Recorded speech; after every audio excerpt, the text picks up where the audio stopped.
We're back here on Fox 51 today discussing Stroke Awareness Month. Stan Weiner is here with Trinity Mother Frances Hospitals in East Texas. Stan, pleasure to have you here on Fox 51 today, talking about an issue that gets talked about a lot, but sometimes not often enough, especially if you know someone or have suffered a stroke yourself. This is a very difficult thing to deal with. First, let's start with the prevalency of stroke, not only East Texas, but across the country. How common is it to suffer a stroke now? Thank you for bringing the issue up. It is an extremely common cardiovascular problem. It's one of the leading causes of death and disability in this country and East Texas in particular. So it is an issue of great concern. Now, is a stroke something genetic? Is it hereditary? Something we should worry about if our grandparents suffered a stroke? Is that something that we should be very concerned about? One of the difficulties in dealing with stroke is that there are different forms and different types of stroke, and sometimes it's very difficult to predict.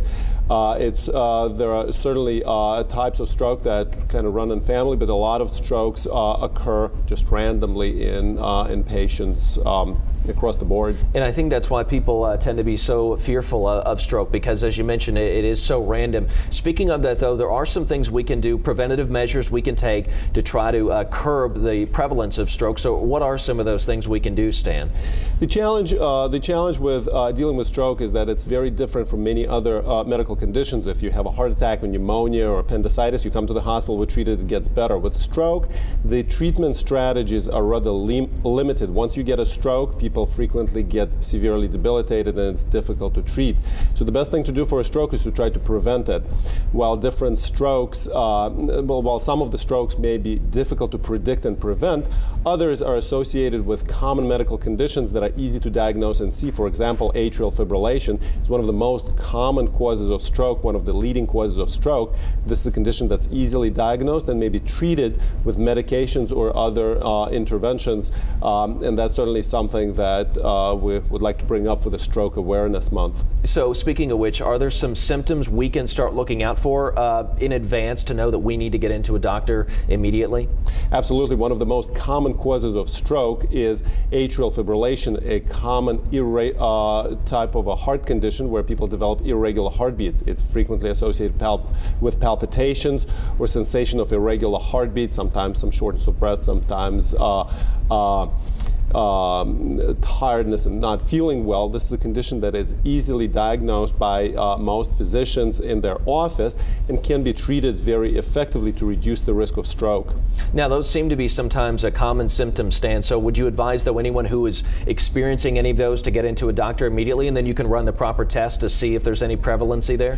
Obviously, these are very common symptoms, and what we try to focus on in patients who have a change in their condition, if they start developing something that's not quite right, that's not typical, that's not common, they should come in to see their physician and be diagnosed whether they have the problem or not.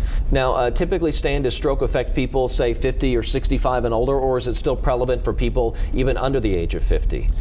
The most common patient base that we see this type of condition is the older patients. So as patients get into their 50s, 60s, and up, the rate of stroke goes up quite a bit.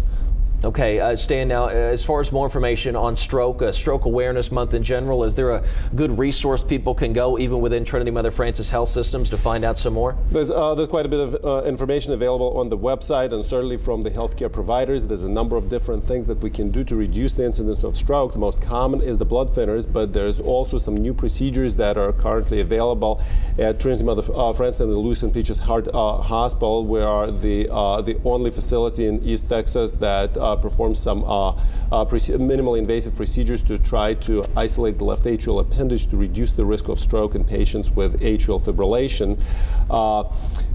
For patients who are not suitable for blood thinners, this is a unique option that recently became available, and we hope that a lot of patients will benefit from this, patients that otherwise don't really have other choices. Great. Stan, thank you so much for the great information today. It's a pleasure to meet you. Thanks for dropping by and visiting with us here this morning. It was a pleasure.